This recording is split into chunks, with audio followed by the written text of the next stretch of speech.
What's going on, guys? It's Eric again, back with another video. I hope you guys can get past the visual and audio aspects here. I'm still trying to get this thing kind of going around here with this little Microsoft Live Cam here. I probably should have just kept with the Logitech camera that I had back when I was doing on the other channel, which is Eric Brenner, which I've kind of changed that content here pretty significantly over there, and I kind of don't want to separate the two channels, not put everything and kind of clump it into one here. But I haven't made a sports video here in a while here either. It's been a couple of months, I think, since I've done another, the previous sports thing. But I kind of want to bring me back up to speed here and talk about Michigan State and Michigan football and basketball, if we can get there. We're going to talk about the Detroit Tigers here and the Detroit Lions here, because I think the Lions have kind of rubbed off on the Tigers here a little bit. Well, we're going to have to see how management kind of handles that. But we'll get into that here in just a little bit, kind of give you a little bit of a prelude of what's kind of going to be coming up here. But on the other screen here, I've got Michigan football up here, and I got Michigan State here on another tab here. I thought about kind of putting it down here into the corner, which down kind of right here into the corner here, but you wouldn't have been able to see what was on the screen here, so I just won't put it up here. But anyway, Michigan is 4-3, as is Michigan State 4-3. Their wins are against Fresno State, Arkansas State, USC, and Minnesota. And your three losses are to Texas, then number 1 Texas. They're now number 5. They lost to Washington, and they lost to Illinois. So, to me, how I kind of view this Michigan football team is the defense is going to have to be the driving force here to kind of get them to be bowl eligible. And from right now, from being a national championship team, which I've got this little thing here, from being a national championship team to what we see today is just two different teams, two totally different teams on the opposite ends of the spectrum to me. You had Jim Harbaugh and who in that whole controversy of sign stealing and all that sort of stuff, which kind of looking back on it now, being it today, being goodness what, 6 months, 7 months, or no, even more, because today's almost the end of October. It would be 10 months ago they won the national championship. And to see this team today only being 1, 2, 3, 4, 5, 6, 7 games in, it's a stark contrast here. I mean, a very, very stark contrast. The defense is going to have to be the team to, like I said, to get this team bowl eligible. The offense, to me, doesn't just seem to have any type of identity to me. Even with the two quarterbacks that they've got going there, and I can't remember the two quarterbacks' names right off the top of my head. It's early in the morning. It's not even 8 o'clock yet, and I've only had 2 cups of coffee, and I'll admit I really haven't done a whole bunch of research here. But anyway, kind of coming back to this. To me, the offense doesn't really have any identity. They don't know if they want to be a running team, and they don't know if they want to be a passing team. It's clear as day that J.J. McCarthy and the two quarterbacks right now are the talent level just isn't there, and probably the development level isn't anywhere near there either. When Jim Harbaugh left, he didn't really bring anything to this Michigan program to say, hey, here's our next transition quarterback, because he had already known if he was winning, even if he wasn't winning the national championship, he was gone to the NFL, because he didn't want to. I don't really think he liked it here, having to recruit and the NIL money now that's kind of came into this. He wanted to get out of that, and I really can't blame him for that. But the whole controversy of the sign stealing stuff kind of brings a black eye to the program here. I'm not going to lie. It kind of brings a black eye to the program, especially since, like I said, since winning the national championship here. It's a very, very much a stark contrast between the two here. So I don't know if this team's going to be bowl eligible. I don't know if they're going to win today against Michigan State. Michigan State has their own issues on top of that. We'll kind of transition right into that. This game, I think Michigan State is probably going to end up winning the game here.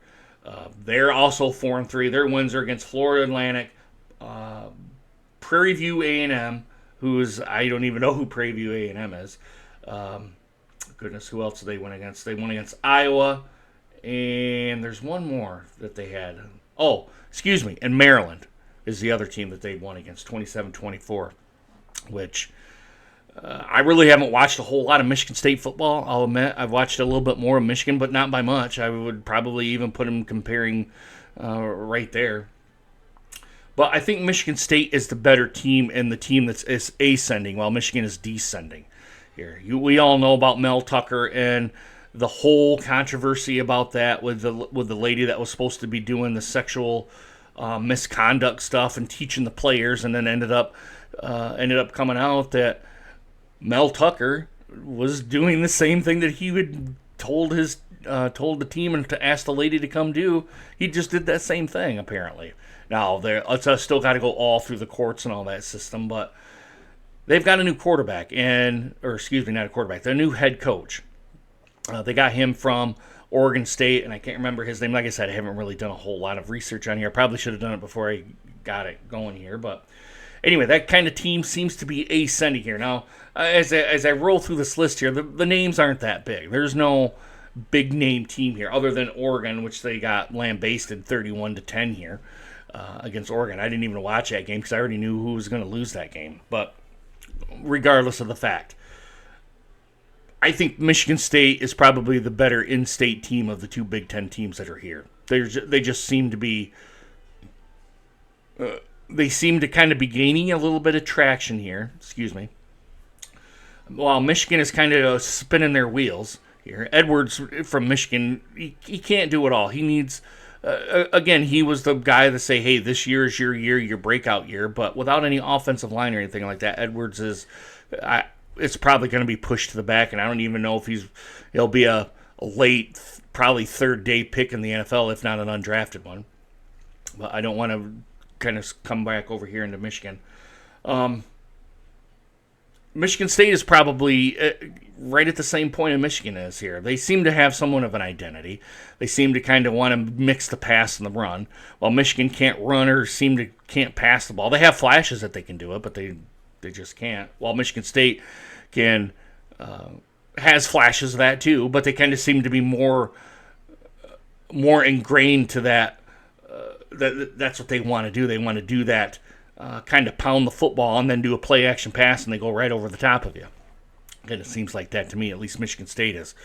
The game today, I'll talk about that here just a little bit. I think Michigan State is going to end up winning the game. I think it'll be a low scoring affair. I don't think either team is going to be a shootout here, because you got 16 points against Florida Atlantic. They did do well against Maryland here at 27 points, and then they threw a 40 burger on Prairie View, but Prairie View's nowhere near a Big Ten team.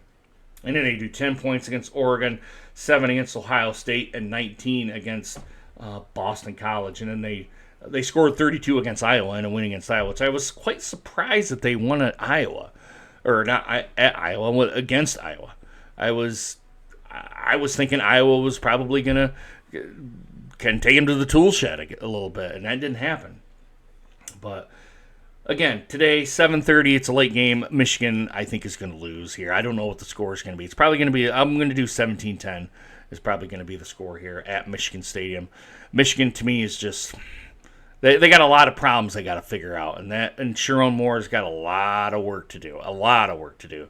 And I think some of the stuff on X and maybe some unnecessary vitriol, I will say, on some of the journalists here is unwarranted here, because you got to remember here, guys, Jim Harbaugh left the cupboard bare when he left, and a lot of the people that were on that national championship team went on to the NFL, or they were seniors and they went on somewhere else, or they took NIL and the transfer portal, and boom, they were gone. The cupboard is bare there. Sharon Moore has a lot of work to do, and the coaches do too. I don't think Michigan will kind of be back up to I'm not saying anywhere near a national championship level, but at least an 8-win team, probably next year, maybe the year after that. It's that bad here. But maybe I'm making a mountain out of a molehill. Maybe I'm thinking it's worse than what it is. Just based on what I've seen, they're just not a very good team. All right, I want to kind of come on here to the Tigers here. And I think the Lions' success here, which we'll get, has rubbed off onto the Tigers here a little bit. They had that that month and a half run that they had a bunch of games on here. The hitting was much better. The pitching was much better. That's what kind of gets you in winning games, and situations were much better for this team. I'm not going to say they've turned the corner yet. I'm willing to see what happens in the offseason for the Detroit Tigers. Now, we all know that at least as fans of the Tigers, that Illitch and Harris I think they have to get some bats in here to help the team out, to try to get some hits and to try to generate some runs here. Because we all know those last 2 games against Cleveland in the divisional series, it was clear that, I don't know if they just lost confidence in themselves or what happened, because it was a stark contrast those last 2 games where they didn't want to swing the bats. And especially when it was right there in the strike zone. You have to swing the bat. If it's in the strike zone, you got to swing the bat. You just can't watch it. Use an Ernie Harwell statement. Sit there on the porch and watch it go by. You can't. Paraphrasing here because I don't know his exact quote. You can't sit there and do that. You simply can't do that. You have to swing the bat, and hopefully good things happen here. Those last 2 games against Cleveland were, wow. Stark contrast, very, very much stark contrast. But up until then, they were doing well. They were hitting the ball. They were doing situations well. They were pitching well. The bullpen is, I think, has always been good for the Tigers. The starting pitching kind of got better. I will give it that. I thought one of the dogs came in here. I thought the big dog came in here. Yeah, I'm willing to see what Harris and Illitch do in the offseason here. Now, you have game 1 was last night. I didn't watch any game 1. L.A. and New York is not my jam to watch that type of baseball. And those 2 teams I'm not big fans of anyway. I think they're big market teams. They try to buy their way to the World Series, which they've done before, even with Steinbrenner when he was when he was the general manager of the Yankees. He did that. But there's no salary cap in baseball, so they can do that. It's just one of my pet peeves here is you buy the talent. You don't develop and extend the talent that you already have here. But again, I'm kind of getting on a soapbox here. I really don't care who wins the World Series here. I'm a Tigers fan, so gonna go ahead and see how this team goes here. If they don't do anything, I'm really gonna be upset. I'm not gonna sit here and pound my fists on the table, but you can't. The success that the Tigers have, you just can't sit back and be like, "Oh, hey, man, I was right." All these people were right at the late end of the season were starting to come on. You can't do that in today's baseball. Hell, you can't even do it in yesterday's baseball. You have to acquire people, acquire talent, develop talent, and hopefully, and even in the farm system, which the Tigers farm system's been depleted. I think it's been depleted ever since Dave Dombrowski was here, and he kind of shunned everyone away to try to help get the old man Illitch a championship, which didn't come to fruition. But you can't just sit back. You have to get better. You have to get some talent in here, and I hope Scott Harris and them do that, and they just don't sit back and kind of let free agency go, because if that happens like it was last year, I will be majorly upset. I think Baez. One more thing about the Tigers. I think you eat Baez's contract. He would be addition from subtraction. I don't think Baez is anywhere near the player that he was before, and just to have him on the roster, especially at the most of the season, he was just a body out there trying to. Yeah, he did a couple of good things, but he did more. He struck out or got an out, on the Tigers, and he did kind of put the ball in play and try to get positive things for the Tigers. I basically just think you eat Baez's contract and just kind of move on from him, and you just pay him off for the rest of the time it's here. So, but time to get off my soapbox. Now on to the Lions here. What do I got to say about the Lions, man? The last year and a half, they've been the cream of the crop, I'll admit. They've been the cream of the crop, and I didn't do it all last year on the Detroit Lions, and I'm kind of kicking myself for not doing it. The Lions are a well-oiled machine, and it's kind of, as a Detroit fan and a Lions fan, I'm a bigger Tigers fan than I am a Lions fan, but I watch pro football. But to sit here and to kind of say that Detroit Lions are a well-oiled machine is I would have thought I would have never have said those words. I will admit. The team is just, whatever the coaches are doing there and the buy-in that they've got these players to buy in and the talent that they've acquired thanks to Brad Holmes. And I will admit, I was crapping on Brad Holmes for a couple of the picks that he made, especially for the Jahmyr Gibbs and the Campbell pick, the linebacker, Jack Campbell. There's the dogs. It's just a complete turnaround from the 3 years ago where we were 3-13, and even before then when Matt Patricia was here, and the other coaches that were kind of all throughout this tenure, which was they really couldn't gain really any traction. They couldn't just put their will on the team. Now this team has one of the best offensive lines in football, and I would have to say one of the best wide receiving cores in football, one of the best running tandems in football. I would say now the defense has kind of came off here a little bit, but I think they're starting to gain traction. I think Arnold kind of has to be not so handsy and kind of has to actually physically defend and not get a bunch of holding or pass interference calls because he's grabbing onto a jersey. He's got to do better than that. I think he can. Brian Branch, great pick. I mean, I could go on and on and on about this team. Now, Aiden Hutchinson kind of getting injured here. That was just to me, it was kind of a fluke thing. You're trying to sack the quarterback and your foot wraps around and it nails Pascal's his leg here, and it ends up Aiden Hutchinson's leg got the worst of it. That's what it was. I mean, his motor.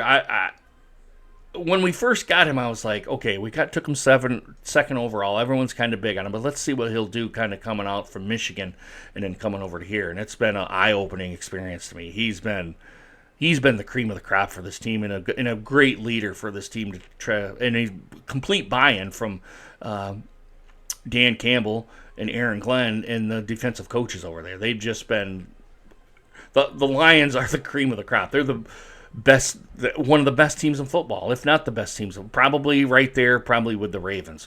The Lions and the Ravens are the two top teams, and we all know what kind of happened there at last year where they got kind of lambasted against the Ravens here. But I think they've learned from that.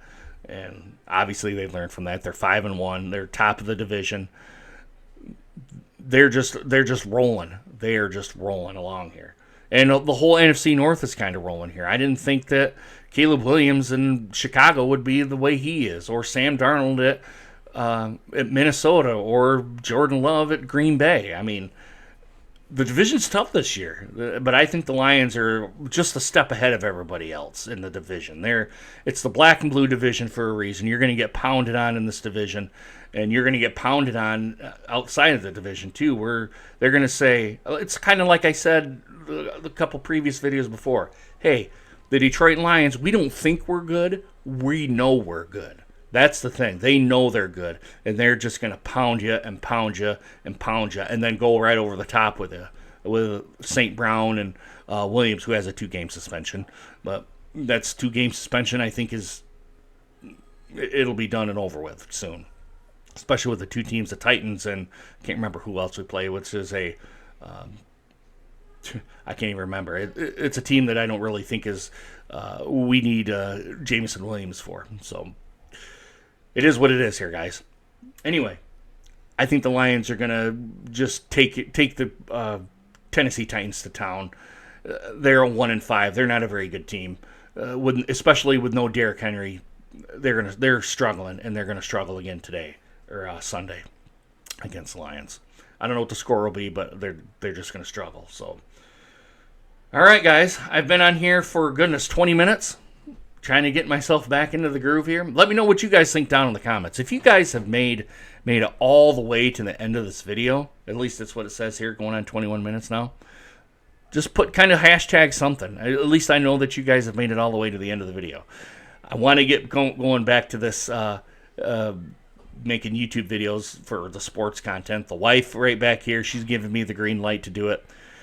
I just want to kind of get right back into the groove of things and just kind of give my thoughts on it, and we'll just see where it goes. Hopefully I get back into with Micro Mike, back with Everything King, all those other great sports content creators and all that. The dogs are fighting. Great.